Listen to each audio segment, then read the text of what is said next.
한번 보겠습니다. 마태복음 15장 1절 2절. 그때에 바리새인과 서기관들이 예루살렘으로부터 예수께 나와 가로되 당신의 제자들이 어찌하여 장로들의 유전을 범하나이까? 떡 먹을 때 손을 씻지 아니하나이다. 예.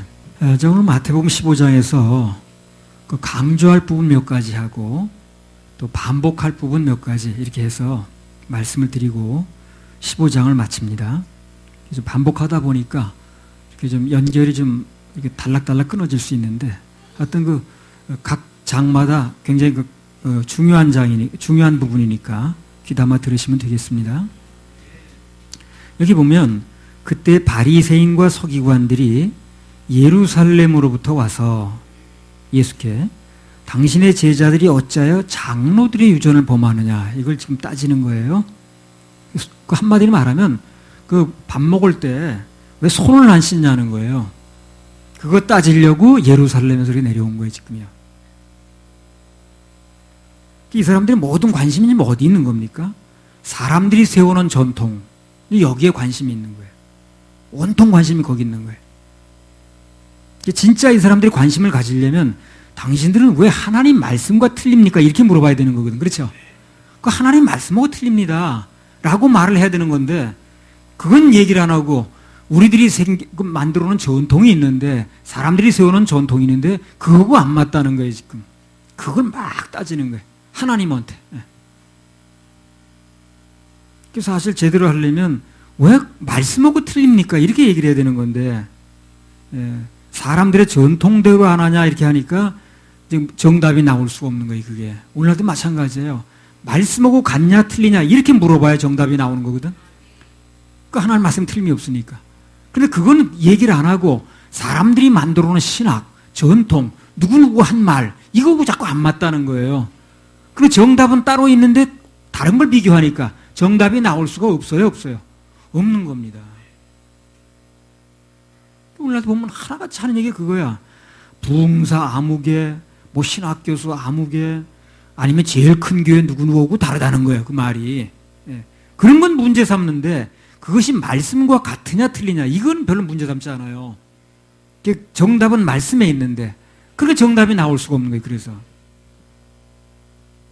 말씀이 아무리 그렇다고 그래도 말씀이 정답이라고 그래도 어떻게 합니까? 막무가내죠. 어떤 사람하고 안 맞는다고 그러잖아요. 그러니까 말씀이 뭐라고 그러든 사람이 세우는 전통하고 안 맞는다고 따지고 드는 게 누구예요 지금요? 바리새인, 뭐 서기관 이런 사람 아니에요, 그죠? 그럼 우리 주위에 현대판 바리새인과 서기관들이 그렇게 많은 겁니다 지금. 그때만 있는 게 아니에요. 지금 이 순간 우리 주위에 현대판 바리새인과 사두개인이 그렇게 많은 거예요. 바리새인과 사두개인이 그거라니까요. 말씀을 가지고 얘기하지 않고 자기네들이 세우는 전통, 뭐 신학 이런 거 가지고 안 맞는다고 따지는 사람들이거든. 그게 지금도 똑같잖아요. 그러니까 현대판 바리새인과 사두개인들이 서기관들이 율법사들이 그렇게 많은 겁니다. 자, 마태복음 15장 3절에서 6절. 대답하여 가라사대 너희는 어찌하여 너희 유전으로 하나님의 계명을 범하느냐? 하나님이 이르셨으되 내 부모를 공경하라 하시고 또 아비나 어미를 회방하는 자는 반드시 죽으리라 하셨거늘 너희는 가로되 누구든지 아비에게나 어미에게 말하기를 내가 드려 유익하게 할 것이 하나님께 드림이 되었다고 하기만 하면 그 부모를 공경할 것이 없다 하여 너희 유전으로 하나님의 말씀을 폐하는도다. 아까 말씀을 다시 한번 강조하고 마치면 그렇습니다. 사람들의 전통이나 유전 그게 중요한 게 아니고 누가 무슨 말을 했다 할지라도 중요한 건 뭡니까? 하나님의 말씀이 뭐라고 하셨느냐, 뭐라고 기록이 되어 있느냐 이걸 가지고 얘기를 해야 돼요. 그래야 정답이 나옵니다. 그래야 정확한 걸 알 수가 있어요. 그리고 지금 방금 읽은 본문은 이제 지난 시간에도 말씀을 드린 건데요. 다시 한번 또 강조를 하면 그렇습니다. 하나님은 하나님대로 공경하고, 그렇죠? 부모는 부모대로 공경하라 그런 얘기예요. 혼동하지 말라는 겁니다. 단 그 두 가지가 서로 충돌을 할 때는 하나님을 우선순위로 삼으라는 거죠. 그것만 분명히 하면 아무 문제가 없습니다. 그래서 헌금도 물론 드려야 됩니다만 부모님 용돈도 힘이 되는 한 챙겨 드려야 되겠죠. 그게 성서적입니다. 성경은 그렇게 일방적으로 말하지 않아요. 우선순위를 말할 뿐이라. 하나님을 우선순위로 섬기되, 그러나 그 예하에 인간들의 관계 면에서도 소홀히 하지 말라는 거예요. 주일날 정기적으로 예배를 드리죠. 그렇게 예배를 드리듯이 그 부모님도 가끔 이제 찾아뵙고 또 직접 못 가면 전화도 드리고 그렇게 하는 게 맞습니다. 단 주일날 예배를 실패하면서까지 그렇게 하진 말라는 거예요. 예. 왜 그렇습니까? 그건 누구에게도 복이 되질 않아요. 예. 모든 복은 복의 근원이신 하나님으로부터 오는 거죠. 하나님을 섬기는 예배에 실패하면 복이 오질 않는 거예요.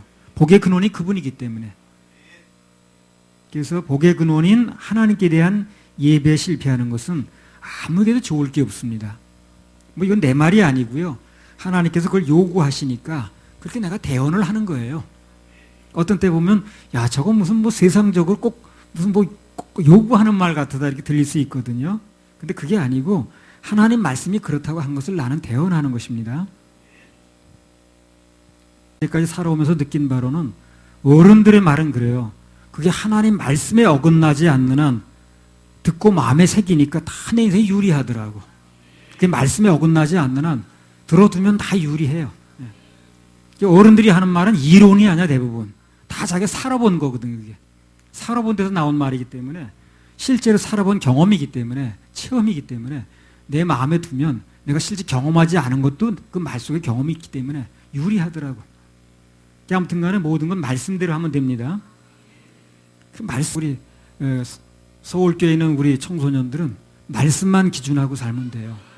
그 말씀이 뭐라고 말하는가, 누가 무슨 말을 해도 그 기준이 어디서 나왔는가, 그것만 보면 되는 겁니다.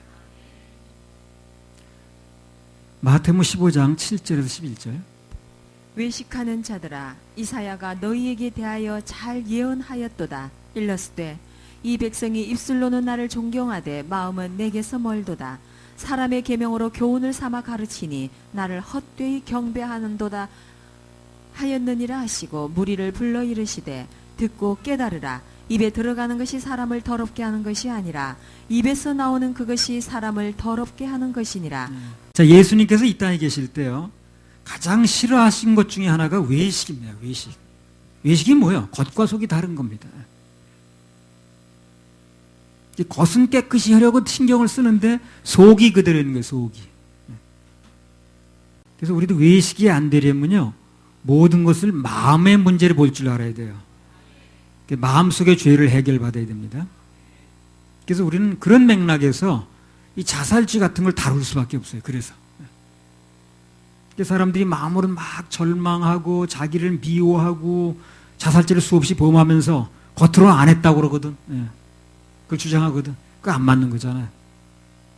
말씀하시는, 하나님께서 말씀하시는 죄는 겉으로 행동으로 옮겼느냐 안 했느냐 문제가 아닙니다. 행위의 문제가 아니에요. 사람들이 자꾸 행위를 가지고 기준하는데 하나님 말씀하시는 죄는 행위하고 그 관계가 뭐 없거나 아니면 있어도 별로 그렇게 깊은 관계가 없어요. 다 마음의 문제입니다. 마음의 문제를 다뤄줘야 되는 거예요. 교회에서는. 사도행전 15장 4절 5절.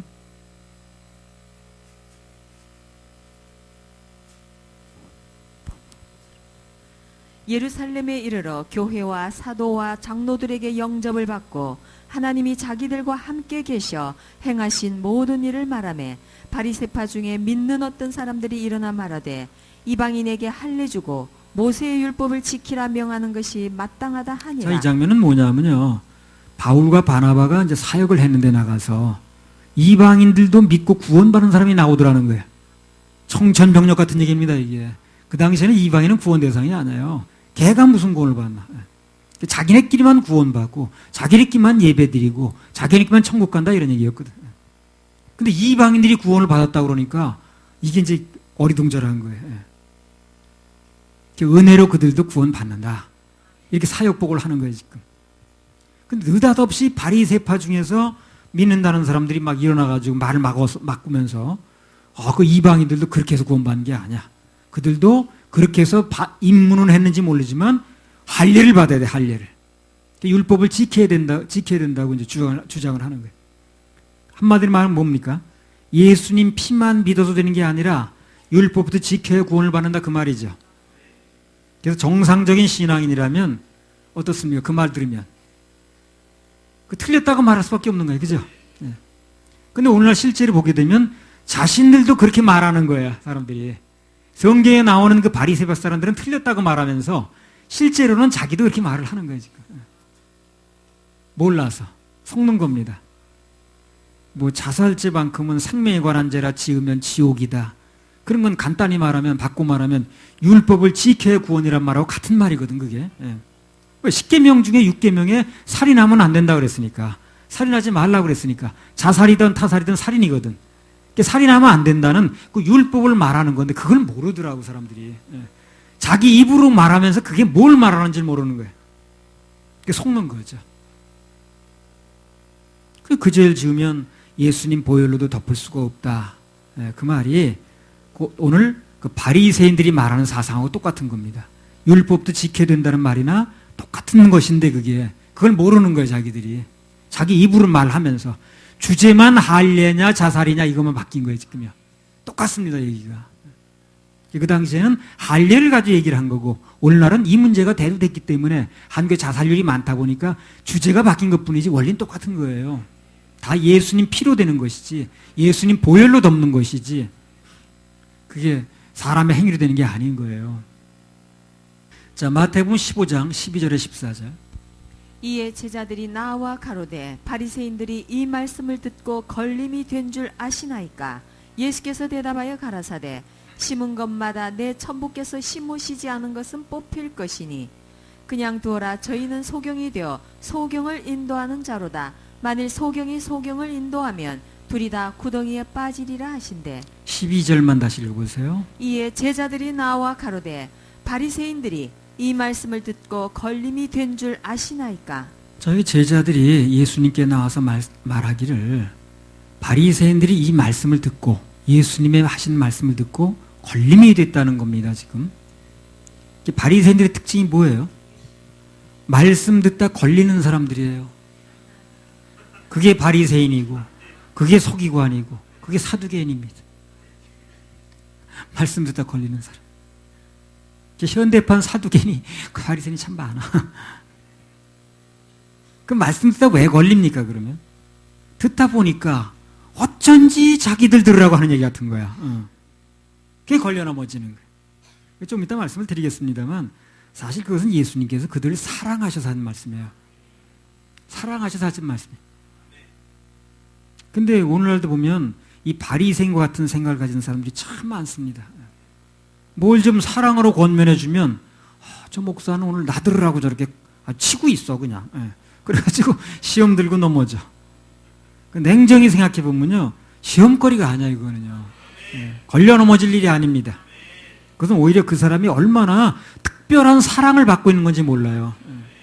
그 많은 사람들 중에서 개인적으로 지도해 주는 거 아니에요 지금요? 그렇죠. 많은 사람 중에서 그 사람을 특별히 개인적으로 지도해 주는 거 아니에요. 시간을 할애해서. 그럼 특권이죠. 그러니까 개인적으로 지적을 받는다는 것은요 오히려 감사할 일이고 복이라는 걸 알아야 되고 특권을 누리는 겁니다. 그래서 인도자가 나에 대해서 개인적으로 권면하고 지적하는 것이 참 오히려 복이다. 그렇게 믿어지는 눈만 열리면, 그렇게 믿어지는 귀만 열리면 그때부터 진짜 말씀을 들을 때마다 복이 옵니다. 대부분의 사람들이 그걸 못 넘어. 그 많은 사람들 중에서 유독 왜 나만 그렇게 치는 거야? 그 생각을 이제 못 버리니까 못 넘는 거예요. 그 좋은 시간이 그에게 아무런 유익이 되질 못합니다. 자, 그런 맥락에서 볼 때 예수님께서는요, 이 바리새인과 사두개인과 서기관들 엄청 사랑하셨습니다. 어떤 의미에서 보면 베드로나 요한 같은 제자보다 그 바리새인들을 더 사랑하셨는지도 몰라요. 그 단적으로 보여주는 구절이 하나 있거든요. 자, 마태복음 23장 29절부터 33절. 화 있을진저 외식하는 서기관들과 바리새인들이여 너희는 선지자들의 무덤을 쌓고 의인들의 비석을 꾸미며 가로되 만일 우리가 조상 때에 있었다면 우리는 저희가 선지자의 피를 흘리는데 참여하지 아니하였으리라 하니 그러면 너희가 선지자를 죽인 자의 자손됨을 스스로 증거함이로다. 너희가 너희 조상의 양을 채우라. 뱀들아 독사의 새끼들아 너희가 어떻게 지옥의 판결을 피하겠느냐? 자, 어떤 목사가요, 예를 들어 성도나 또는 어떤 사람을 놓고 개 XX 그렇게 말을 했다고 칩시다. 그러면 목사의 체면이 올라갑니까? 떨어집니까? 떨어지겠죠. 떨어지겠죠. 당연히 떨어집니다. 이유 여를 막론하고 어쨌든 목사가 그런 말을 쓰게 되면 체면은 떨어지게 돼 있어요. 목사가 어떻게 아무리 그래도 그렇지 개 XX가 뭐야? 다른 말도 많은데 떨어집니다, 체면이. 그러면 하나님의 아들이란 분이 야, 이 독사의 XX들아 그랬어요, 지금요. 그럼 그분의 체면이 떨어집니까? 떨어집니까? 당연히 떨어집니다. 떨어지죠. 아니, 저분이 하나님의 아들이라고 그러고 그렇게 말을 하더니 저런 용어를 쓴단 말이야. 그러니까 오늘 예수님께서 하나님이시라는 체면까지 내려놓으면서 바리새인과 서기관들에게 그런 말을 하셨다는 거예요, 지금요. 사랑입니까, 뭡니까? 사랑입니다. 사랑입니다. 그걸 사랑으로 들을 수 있어야 되는 거니까. 보통 얘기해서는 안 되겠으니까 체면을 불구하고 당신의 체면을 떨어지는 걸 생각하면서 감수하면서까지 심하게 강하게 나가는 거예요, 지금요. 이유는 뭡니까? 목적은 뭡니까? 건지시겠다는 거죠. 그런 말을 쓰겠냐고. 그 사람 뭐 웬만큼 내 관심 가지고 그렇게까지 내가 하면서 그 사람 건지려고 하겠냐는 거예요. 아예 내가 그렇게까지 할 필요 뭐 있나, 다 그러지. 근데 하나님이신 예수님이 그런 용어를 써가면서까지 체면 떨어지는 걸 감수하면서 그렇게 하는 거예요, 지금요. 그 이유는 뭡니까? 그래도 건지겠다는 거예요. 그냥 보통 말해서는 안 들으니까. 그러니까 어떤 돌발 어떤 행동이 나오거나 돌발적인 뭐 이렇게 욕이 나오든가 할 수 있는 건데 그거는요, 그렇게 들으면 돼요. 그렇게까지 나를 건지려고 하는구나. 그렇게 알아들으면 틀림없습니다. 그러니까 예수님께서 그런 용어를 쓰는 분이 아니잖아요. 뭘 그런 용어를 쓸 필요 뭐 있겠어요, 그래. 이 XX들까지 쓸 필요 뭐 있냐고. 그 체면 떨어지면서. 근데 그들까지 건지려고 하는 거예요, 지금요. 그냥 보통 말은 듣질 않으니까. 우리는 거기서 주님의 사랑을 느끼게 됩니다. 그래 귀가 열려요. 그렇게 놓고 보면 예수님께서 이 땅에 계실 때 그분의 공생의 사역 중에서요, 상당 부분을 바리새인하고 사두개인하고 서기관하고 율법사 그런 사람들 시간을 많이 할애했어요, 할애했어요. 굉장히 많은 시간을 할애했습니다. 어떻게 보면 그 사람들하고 거의 그 사람들하고 대화를 나눴어요. 제자들하고 나눈 시간보다 오히려 그 사람들하고 논쟁하고 그 사람들하고 대화를 나누는 시간이 더 많습니다. 그 뭐하러 그렇게 했겠냐는 거예요, 예수님이. 시간 많아서? 그렇지 않습니다. 그들을 어떻게 건져야 될 대상으로 보는 거예요. 그래서 그들에게 그렇게 많은 시간을 할애한 겁니다. 근데 그들은 그 심정을 모르는 거야. 그 심정을 모르는 거야. 예수님께서 무슨 말씀만 하시면 그 말씀에 오늘처럼 걸리는 거예요, 자꾸만. 그래가지고 걸려가지고 넘어지니까 트집만 잡는 거예요. 자기를 위해서 하는 말씀인지 모르고. 그 걸려서 트집 잡는 게 목적이면 안 하면 돼요, 그런 말이에요. 그렇죠? 안 하면 되잖아요. 건지려고 하는 건데 그걸 모르는 거예요, 이 사람들이. 그러니까 왜 우리한테 그런 말을 쓰냐는 등, 그런 행동을 하냐는 등, 뭐 XX가 뭐냐는 등, 뭐 점잖지 못하게 이렇게만 자꾸 몰고 가는 거예요. 왜 그렇게 했느냐를 모르니까. 다 그게 자기들 사랑해서 살라고 주신 말씀인데 난 그걸 느끼겠더라고. 내가 여러분 건지려고 그렇게 XX 하겠어요? 난 그렇게까지 못합니다. 그렇게까지 하면서 여러분 건질 생각은 없어요. 근데 예수님이 그렇게 하셨잖아요, 과감하게. 나보다 뭐 비교할 수 없을 높은 하나님의 아들이라는 분이 그런 용어를 막 쓰잖아요. 그러면서 건지려고 하는 거거든, 목적이. 그 욕하는 데 목적이 있겠어요, 예수님이 그러면? 그잖아요? 그렇지 않죠? 그분이 뭐 욕을 즐겨 쓰는 분입니까? 그렇지 않습니다. 그렇게 해서라도 그들 건지고 싶은 거예요. 그 마음을 모르는 거예요. 그래 걸려 넘어지는 거예요, 이 사람들이. 우리는 어떤 경우에도 말씀 듣다가 그 말씀에 시험 들거나 걸려 넘어지면 안 됩니다. 그럼 나도 모르게 그게 바로 바리새인이 되는 거예요. 사두개인이 되고 율법사가 되는 겁니다. 바리새인이 다른 사람이 아니더라고. 말씀 듣다 걸려 넘어오는 사람이야. 못 알아듣고. 강단에서 선포되는 말씀은요, 어떤 말씀이든지 목적은 뭡니까? 듣고 살라는 거예요. 좀 과격하게 얘기를 했든 날카롭게 얘기를 했든 좌우지간 목적은 그겁니다. 그 사람 뭐 무슨 도마 위에 올려놓고 그게 목적이 아니에요. 그래서 어찌하든 간에 그 말씀을 듣고 살겠다는 생각만 있으면 뭘 들어도 은혜 받을 수 있습니다.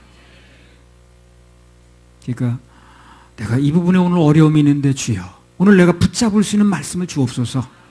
그렇게 간절함과 기대하는 마음으로 예배 참석하면 그날 반드시 말씀이 맞춤복으로 들립니다. 그 사람에게 들리게 돼 있어요. 어떤 말씀이든지 나를 살리려고 하는 말씀이다 라고 생각을 바꾸면 그 시간 축복의 주인공이 되는 겁니다. 그런 은혜의 주인공 되시기 바랍니다. 절대 오늘 바리새인처럼 서기관들처럼 말씀 듣다 걸리면 안 돼요. 할렐루야. 우리 하나님께 박수 올려드려요. 우리 목자의 심정이라는 찬양 하나 올리고 또 다음 말씀 듣겠습니다. 37번.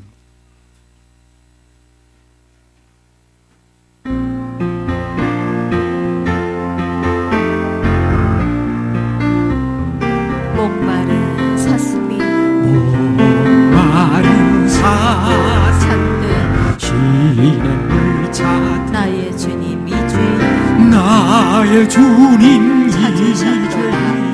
죄인 찾으셨도다. 양을 위해 생명 바치 양을 위해 생명 바치 목자의 수 그 사랑을 잠시라도 그 사랑을 잊지 잠시라도 말지라 잊지 말지라 험산줄령 헤매이는 험산줄령 어린 양 헤매이는 찾아 어린 양 찾아 나의 주님 산가시에 나의 주님 상가시 진리셨도다. 진리셔도 양을 위해 생명 바치 양을 위해 생명 바치 목자의 수고 그 사랑을 잠시라도 그 사랑을 잊지 잠시라도 말지라 잊지 말지라 양 99마리 양 99마리 그보다 더 길 잃은 한 마리 양 길 잃은 한 마리 사랑보다 양을 위해 생명 바치 양을 위해 목자의 생명 바치 목자의 그 수고 사랑을 잠시라도 그 사랑을 잠시라도 잊지 목자는 어린 말지라 양의 목자는 그 소리 알고 그 소리 알고 참다운 목자와서 참다운 양이 목자는 양을 위해 생명 바치 양을 위해 생명 바치 목자의 그 사랑을 잠시라도 사랑을 잠시라도 잊지 말지라 어린 목자 내 주 예수 어린 목자 내 이몸 붙들사 주 푸른 초장 물가로 푸른 초장 인도하소서 양을 위해 생명 바치 양을 위해 생명 바치 목자의 수 그 사랑을 잠시라도 사랑을 잠시라도 잊지 말지 목자는 그 소리 알고 그 소리 알고 참다운 목자 음성 참다운 양이 목자 알고다. 음성 양이 알고다 양을 위해 생명 바치 양을 위해 생명 바치 목자의 수 그 사랑을 잠시라도 그 사랑을 잠시라도 잊지 말지라 어린 목자 내 주 예수 가슴에 손 얹고요. 어린 목자 내 주 이몸 예수 붙드사 이몸 붙드사 푸른 초장 물가로 푸른 초장 물가로 인도하소서 인도하소서 양을 위해 생명 바치 양을 위해 생명 바치 수고. 목자의 수고 그 사랑을 잠시라도 그 사랑 잠시라도 잊지 말지라 그 사랑을 잠시라도 잊지 말지라. 자, 또 말씀 보겠습니다. 마태복음 15장 15절에서 20절. 베드로가 대답하여 가로되 이 비유를 우리에게 설명하여 주옵소서. 예수께서 가라사대 너희도 아직까지 깨달음이 없느냐. 입으로 들어가는 모든 것은 배로 들어가서 뒤로 내어 버려지는 줄을 알지 못하느냐. 입에서 나오는 것들은 마음에서 나오나니 이것이야말로 사람을 더럽게 하느니라. 마음에서 나오는 것은 악한 생각과 살인과 간음과 음란과 도적질과 거짓 증거와 회방이니 이런 것들이 사람을 더럽게 하는 것이요 씻지 않은 손으로 먹는 것은 사람을 더럽게 하지 못하느니라. 사람들과 말을 나눌 때도 그 사람 말이 어떠니 저쩌니 그걸 트집 잡을 게 아니라 그 사람 심정을 알아야 되듯이 하나님 말씀 마찬가지입니다. 주님의 심정을 알고 보는 게 중요해요. 그러면 상당한 것들이 들리게 돼 있어요. 자, 여기서도 보면 예수님께서 당신의 관심이 사람의 겉이 아니라는 거예요. 마음이라는 걸 계속 강조합니다. 왜 강조합니까? 중요하니까. 사람들이 못 알아들으니까. 이렇게 많은 얘기를 강조했는데도 사람들이 못 알아들으니까. 교회는 뭐 하는 것인가? 사람들의 마음의 문제를 해결하는 데예요. 그것을 다뤄줘야 됩니다. 오늘 이 주위에서 보게 되면 대부분 뭘 해라 말하러 나가는 거야 자꾸만. 겉만 건드리지 속이 안 변해. 그래서 우리나라에 초창기에 들어왔던 그 선교사들이에요. 치명적인 실수가 바로 그거였습니다. 겉만 다뤄준 거야 자꾸만. 처음부터 해야 될 일은 뭐냐면 예수님 보혈을 전해줘서 복음을 전해서 사람들의 마음속을 깨끗하게 하는 거, 그걸 먼저 했어야 되는 건데 전부 겉만 다뤄준 거예요. 술 담배 하지 마라, 맞아, 그 노름하지 말아라, 주일 성수해라, 뭐 11조 해라, 전부 하라 마라만 가르친 거예요. 그 사람 속이 어떻게 됐든 간에 술 담배 안 하고 노름 안 하면, 교회 잘 나오면 그럼 다 된 것처럼 해버린 거예요. 교회만 나오면 교인이고 주일 성수하고 11조까지 하면 아주 인류 교인인 거예요. 헌신봉사까지 하면 아주 그냥 그 사람은 특별 교인인 거예요. 그렇게 공식을 만들어버린 거예요. 오늘날도 보면 그런 사람들이죠. 사람들이 그냥 그래 상당수 교인들이 그렇게 하고 있으면 야, 저 사람 믿으면 좋은 사람이야. 그렇게 돼버리잖아요. 그렇게 흘러가다 보니까 분위기가 사람들이 정작 중요한 마음의 문제를 해결받으려고 하질 않아요. 다 된 줄 알고 있으니까. 속을 좀 해결해 주려고, 마음의 문제를 좀 해결해 주려고 마음을 건드리면 어떻게 합니까? 튀죠. 겉만 보고 그냥 믿음 좋아요 권사님, 믿음 좋아요 집사님, 그러면 문제가 안 될 건데 그렇게 11조도 하세요. 주일날 빠지 않고 꼭 나가세요. 참 믿음 좋으시네. 그러면 문제가 될 게 없어요. 근데 그거 가지고 되는 게 아니니까 마음의 문제 좀 다뤄주려고 그러면 마음을 건드려야 되거든. 그죠? 마음의 문제를 다뤄주려다 보니까 마음을 건드려야 되잖아요. 그러면 그야말로 마음이 상하는 거야 이제. 그래가지고 펄펄 뛰면서 감히 나한테 그런 말을, 그러면서 이제 2단 3단 나가는 그때부터 참나. 마음을 다뤄주려다 보니까 마음을 건드릴 수밖에 없는 거예요. 마음이 건드려지니까 답답한 거야 이 사람은. 그러니까 그냥 막 아무도 안 하던 일을 하니까. 그러니까 그때부터 막 그냥 막 뛰는 거예요. 막 그냥 감히 내 마음을 건드려, 이제 마음 다쳤다 그 말이거든 지금. 겉만 깨끗해 되는 일이 아니거든 지금. 마음이 깨끗해져야 되거든. 마음을 깨끗하게 해주려면 마음을 다룰 수밖에 없는 거예요. 마음을 다루니까 자기 속을 찔리고 들어오거든. 그만 반발하는 거예요. 그 실질적으로 고쳐주는 걸 모르고. 겉만 깨끗이 하는 신앙생활에 익숙하다 보니까 회칠한 무덤이 돼가지고 겉은 멀쩡한데 속이 그대로 있는 거예요. 그게 속에 그 들춰내려다 보니까 자기 속이 드러나거든. 그거 막 튀는 거예요. 그게 진짜 치료가 되는 건데. 우리 교회가 이상한 게 아니에요. 다른 데서 안 하는 거, 못 하는 걸 해주는 것 뿐이라. 마음은 그냥 놔두고 행동만 바꾸려니까 되지도 않고 종교심만 늘어나 자꾸만. 근데 우리 주님은 뭐에 관심이 있습니까? 마음을 바꾸는 데 관심이 있어요. 그 자꾸 얘기를 반복하는 거예요. 그래서 마음이 바꿔지면 외적인 것은 굳이 노력하지 않아도 저절로 됩니다. 저절로 돼요. 속이 바뀌었는데 뭘 겉이 안 바뀌겠어요? 저절로 됩니다. 저절로 됩니다. 자, 지금부터는 주제를 좀 바꿔서 오늘 오신 분들에게 특별 보너스를 합니다. 자, 마태복음 15장 21절부터 28절. 예수께서 거기서 나가사 두로와 시돈 지방으로 들어가시니 가나안 여자 하나가 그 지경에서 나와서 소리질러 가로되 주 다윗의 자손이여 나를 불쌍히 여기소서 내 딸이 흉악히 귀신 들렸나이다 하되 예수는 한 말씀도 대답지 아니하시니 제자들이 와서 청하여 말하되 그 여자가 우리 뒤에서 소리를 지르오니 보내소서. 예수께서 대답하여 가라사대 나는 이스라엘 집에 잃어버린 양 외에는 다른 데로 보내심을 받지 아니하였노라 하신대 여자가 와서 예수께 절하며 가로되 주여 저를 도우소서. 대답하여 가라사대 자녀의 떡을 취하여 개들에게 던짐이 마땅치 아니하니라.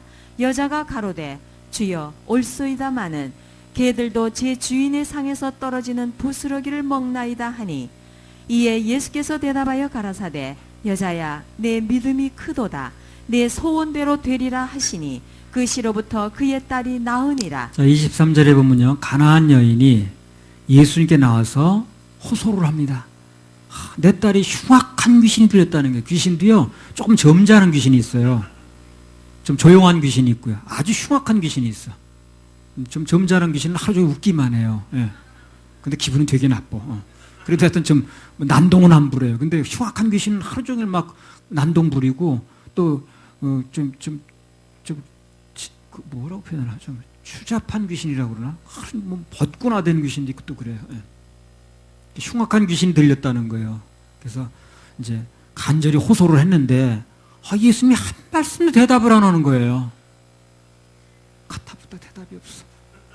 그렇게 내 딸 그냥 이렇게 해가지고 이렇게 하는데 한 말씀도 없어, 예수님이. 이 여자가 어떻게 했습니까? 에휴, 그냥 딴 데 가야지, 안 되겠네.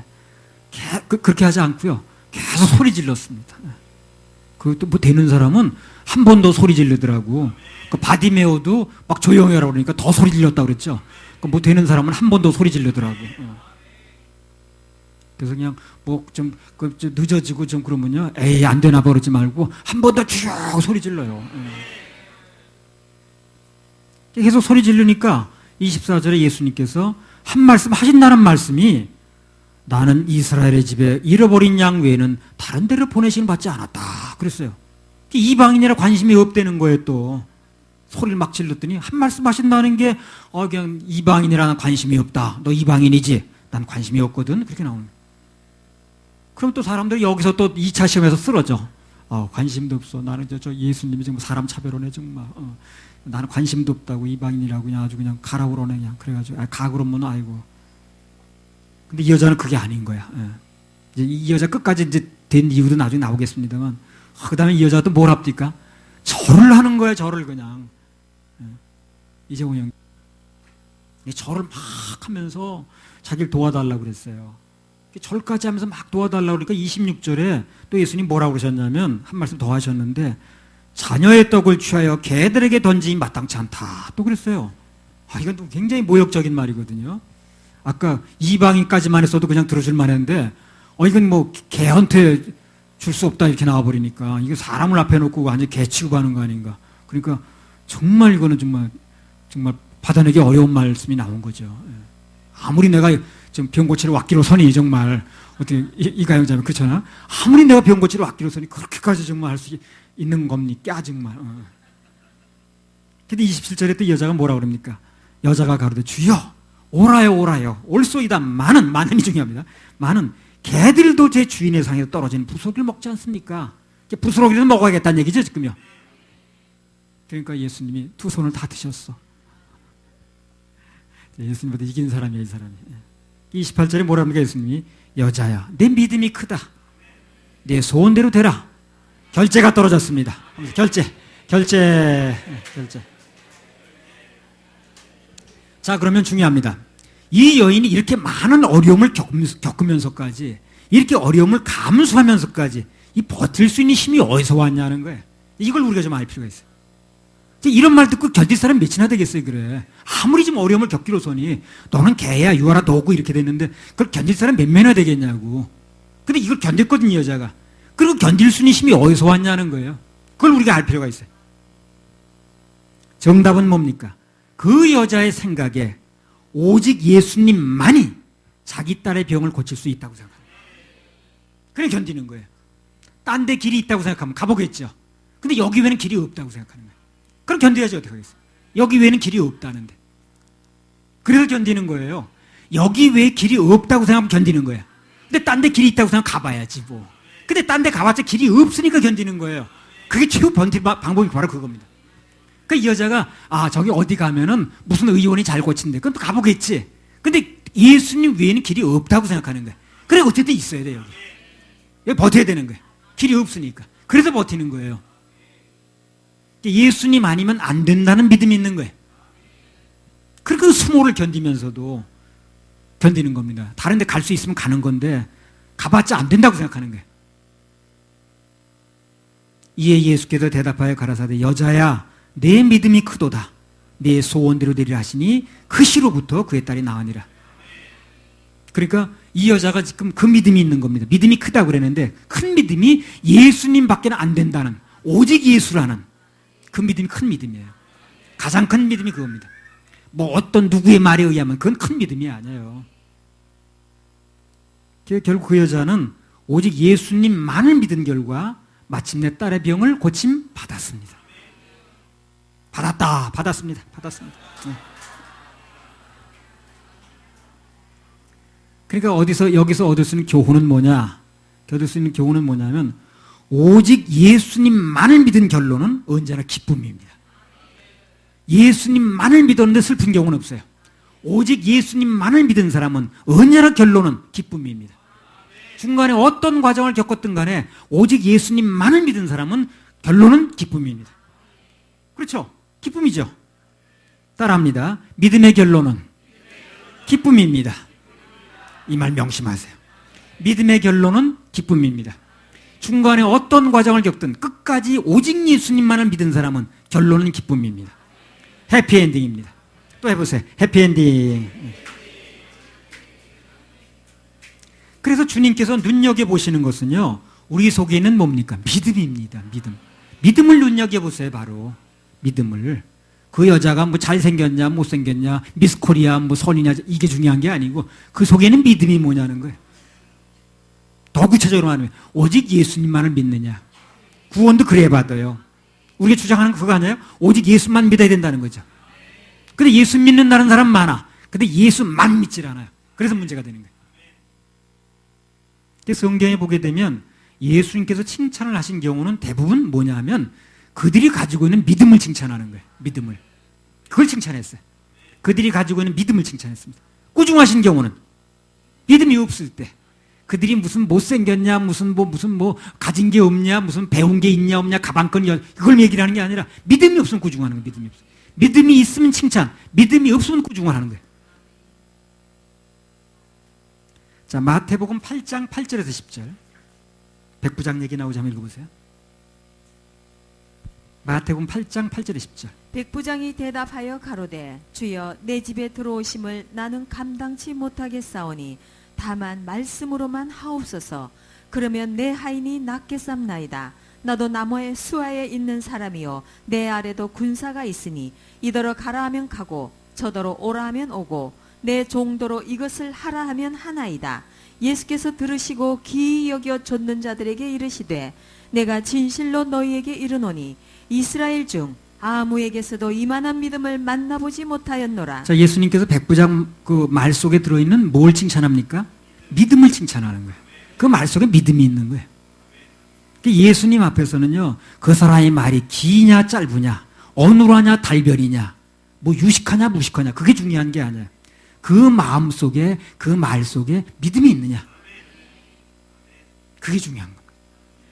그래야 주님께서 기뻐하시고 그 말대로 이루시는 거예요.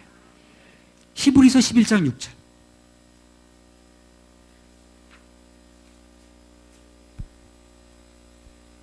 믿음이 없이는 기쁘시게 못하나니 하나님께 나아가는 자는 반드시 그가 계신 것과 또한 그가 자기를 찾는 자들에게 상 주시는 이심을 믿어야 할지니라. 믿음이 없이는 기쁘시게 못하나니.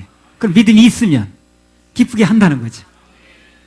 믿음이 없이는 그분을 기쁘시게 할 수 없다는 이 말을 바꿔 말하면 믿어만 드리면 그분은 기뻐하신다는 거예요. 그러니까 주 안에서 뭘 이루려는 사람 또는 소원이 있는 사람은 우선 그분을 어떻게 해야 될까? 믿어드려야 됩니다. 그게 가장 중요해요. 믿어드려야 돼요. 일단 믿어드려야 됩니다.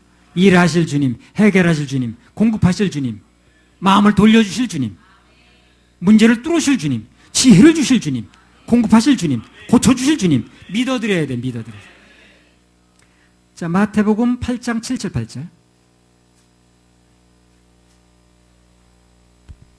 가라사대 내가 가서 고쳐주리라. 백부장이 대답하여 가로되 주여 내 집에 들어오심을 나는 감당치 못하겠사오니 다만 말씀으로만 하옵소서. 그러면 내 하인이 낫게 쌈나이다. 특히 여기 백부장의 믿음은요, 말씀만 하시면 된다는 믿음이에요. 이 믿음이 특이한 거예요. 말씀만 하시면 된다는 거예요. 예수님께서는요, 다른 믿음보다도 당신의 말씀을 믿어드리는 그 믿음을 가장 기뻐해요.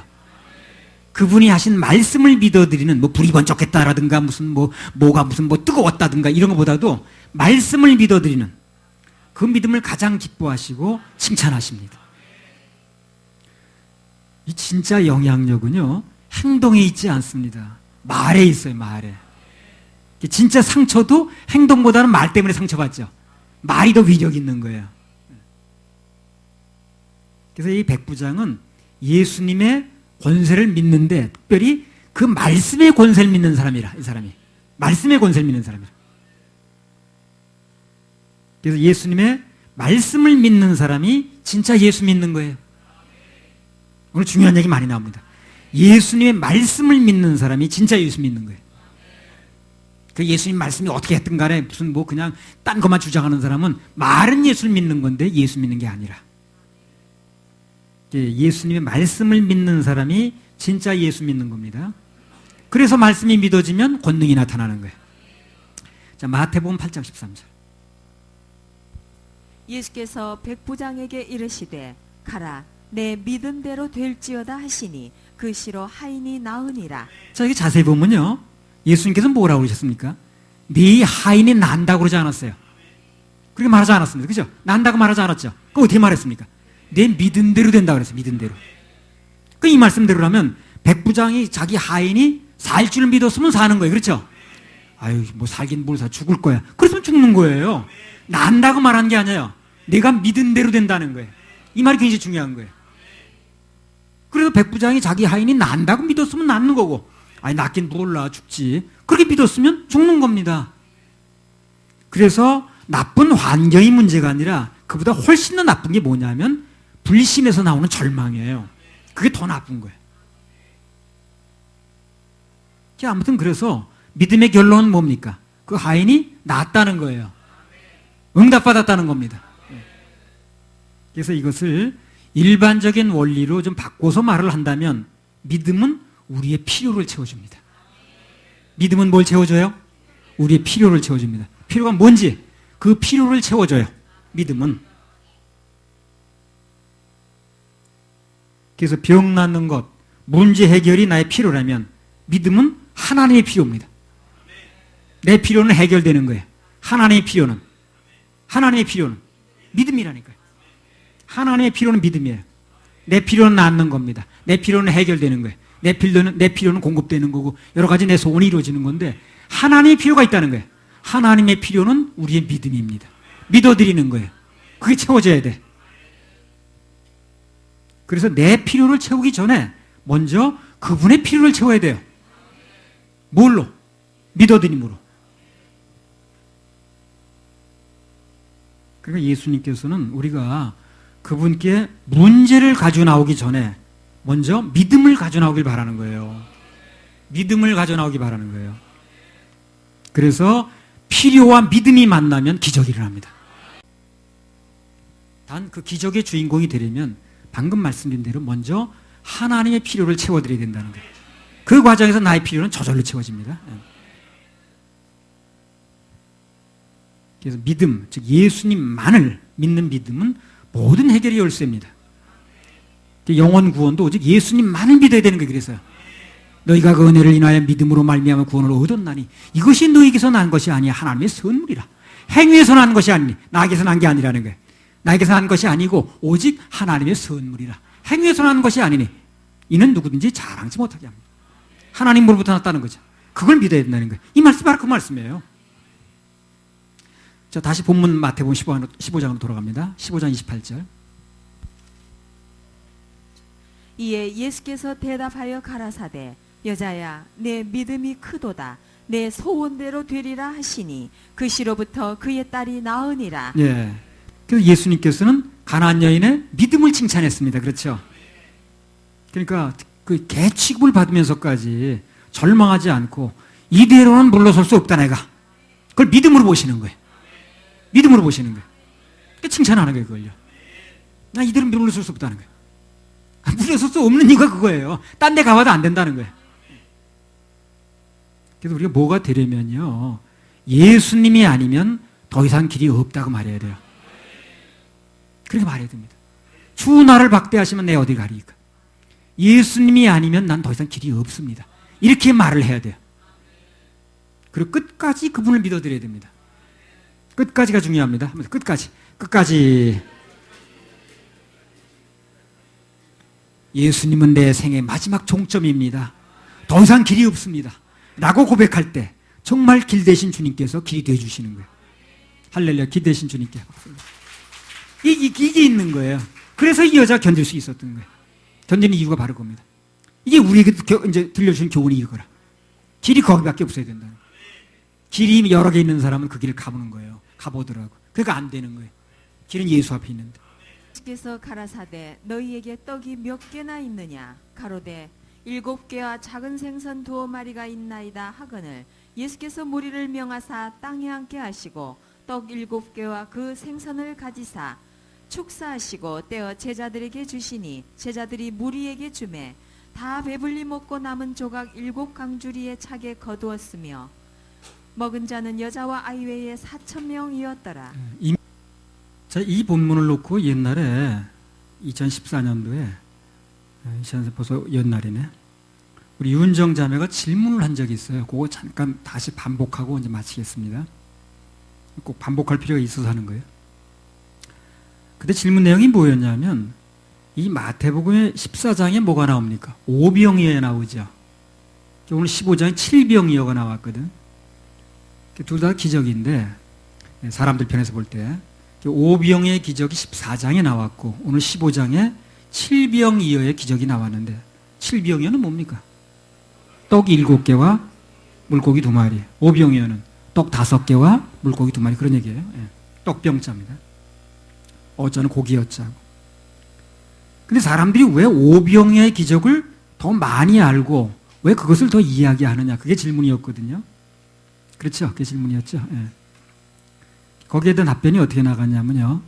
우선 오병이어의 기적이 7병이어의 기적보다 순서적으로 먼저 일어났다는 거죠. 그래서요. 세상에서도 물론 그렇지만 특히 하나님 안에서는 먼저 하는 게 더 빛이 나요. 더 의미가 있습니다. 먼저 하는 게 더 빛이 나고 더 의미가 있습니다. 하나님 안에서는 헌신이나 결심도 먼저 하는 게 좋습니다. 먼저 하는 게 좋아요. 그게 하나님 안에서 반드시 의미가 있어요. 똑같은 기적인데도 먼저 일어난 게 더 이제 그게 사람들 뇌리에 남는 거예요. 성경에 더 중요시 여기는 거예요. 사람들 주로 그렇잖아요. 1등을 주로 기억하죠. 올림픽 금메달 기억하지 은메달은 별 기억을 못해요. 10초에 금메달이 나왔고요. 올림픽에서. 누굽니까? 양정모 레슬링에서. 그때 은메달이 누굽니까? 잘 모르죠. 나는 알아요. 나는 아는데 대부분 사람들 몰라요. 몽고의 오이도표라는 사람이 그 은메달 땄거든. 근데 이제 대부분 사람들은 모르더라고. 나는 원래 쓸데없는 걸 많이 알고 다니니까 이제 기억하는데. 근데 우리나라 양정모가 최초로 우리나라 역사상 이제 딴 거예요, 금메달. 물론 손기정 씨가 있었지만 그 일장기 달고 딴 거니까. 1등은 기억하는데 2등은 사람들이 기억을 잘 못한다고. 전화오면 벨 울린다고 그러죠. 그 전화기를 발명한 사람이 벨인 거예요. 알렉산더 벨. 그레암 벨인가. 근데 그 사람이요, 가서 특허를 내기 전에 낸 후에 30분에 온 사람이 있어. 그 사람이 이름이 뭐더라? 난 몰라, 잘. 근데 그 사람이 먼저 하려고 그랬는데 아침에 무슨 머리를 뭐 감았다든가 뭘 하다 보니까 30분 늦어진 거야. 근데 그 벨만 기억하지 우리는 2등을 누군지 기억 못 하잖아요. 하나님께서 제일 먼저 하는 사람을 기억을 잘 하십니다. 하나님께서 감동 주시면요, 질질 끌다가 애먹이다가 하지 마시고 빨리 하셔야 됩니다. 그래야 응답도 빨라요. 사도행전 20장 4절 5절.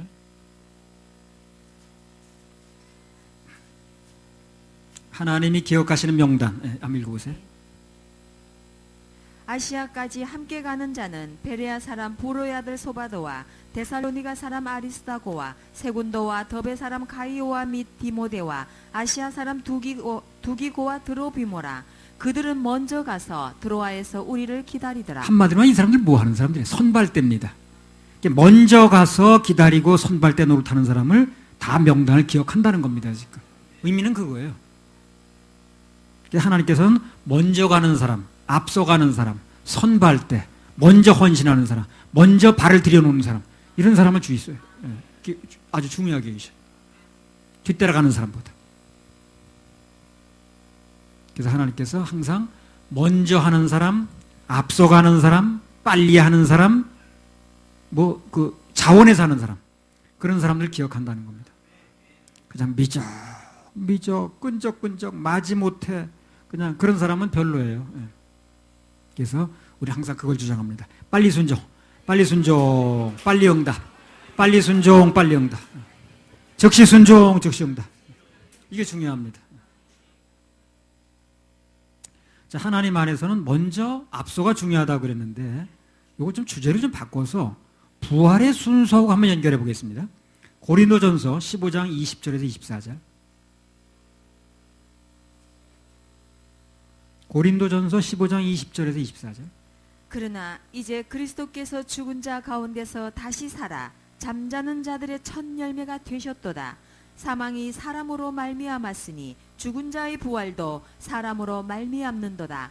아담 안에서 모든 사람이 죽은 것 같이 그리스도 안에서 모든 사람이 삶을 얻으리라. 그러나 각각 자기 차례대로 되리니 먼저는 첫 열매인 그리스도요, 다음에는 그리스도 강림하실 때에 그에게 붙은 자요, 그 후에는 나중이니 저가 모든 정사와 모든 권세와 능력을 멸하시고 나라를 아버지 하나님께 바칠 때라.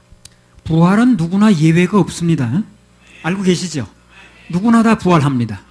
예수 믿고 죽지 않은 사람, 예수를 안 믿고 죽은 사람도 다 살아납니다. 그런 사람은 빠지고, 아니 그렇지 않아요. 예수를 믿고 죽었던, 예수를 믿지 않고 죽었던 100% 다 살아납니다.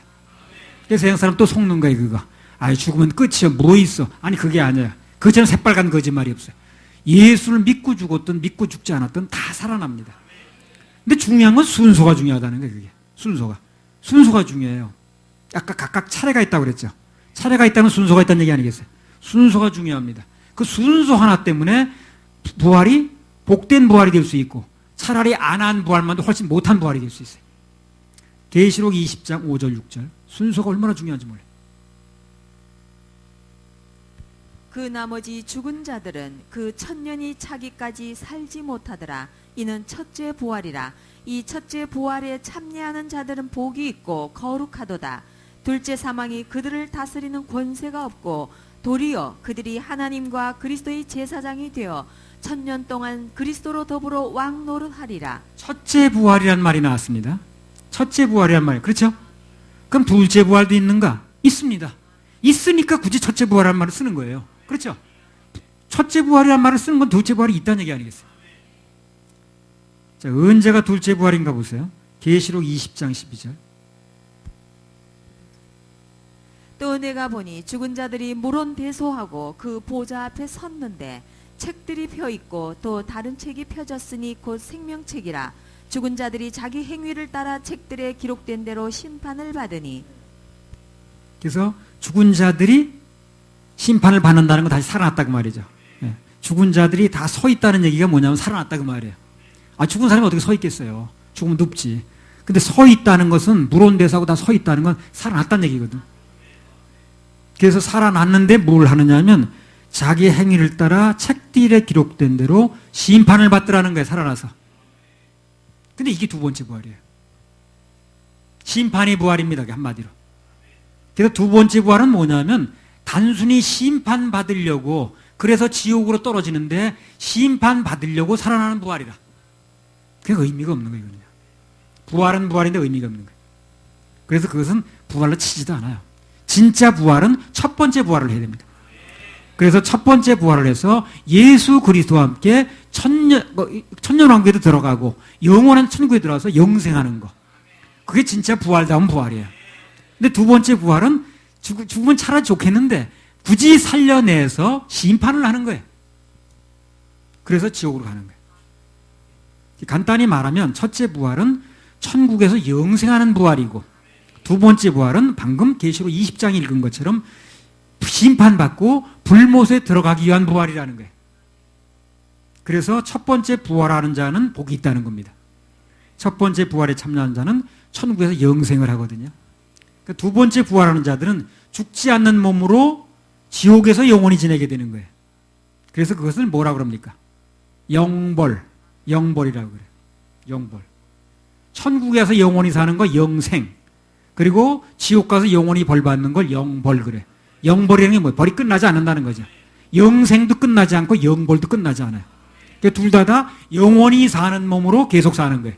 근데 영생으로 사느냐 영벌로 사느냐만 달라지는 거예요. 그 순서가 그렇게 중요해요. 그래서 영생으로 사느냐 영벌로 사느냐가 어디서 결정합니까? 여기서 결정을 하는 거예요. 살았을 때. 여기서 결정을 하는 거예요. 그러니까 이 삶이 얼마나 귀중한지 몰라요.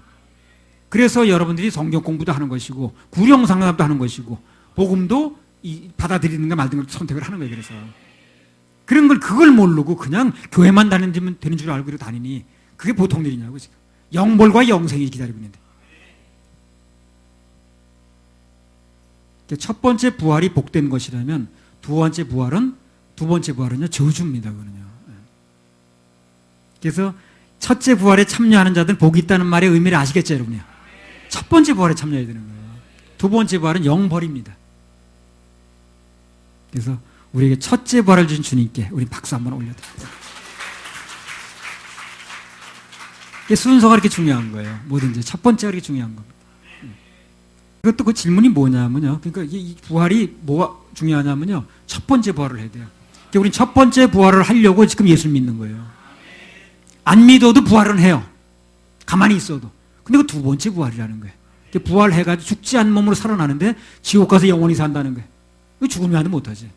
그래서 우리는 어떻게 해서든 첫째 부활을 해야 되는 거예요. 그래서 예수를 믿는 것입니다. 그러니까 이게 믿어도 되고 안 믿어도 되는 게 아니지. 사람들이 몰라서 그러는 거예요. 교회가 뭘 해 이런 게 급한 겁니까? 첫 번째 부활을 할 수 있도록, 첫 번째 부활에 참여할 수 있도록 도와줘야죠. 그게 교회가 할 일인 거예요 지금. 자, 질문 중에 하나 또 뭐냐면 왜 사람들이 7병의 기적보다 5병의 기적을 더 많이 알고 이야기하나, 이제 그런 얘기거든요. 예. 그 질문이 나왔는데 거기 이제 답변이 또 하나가 나왔습니다. 뭐냐면 마태복음의 14장에 나오는 5병이어는 어떻습니까? 먹은 사람의 숫자가 5,000명입니다.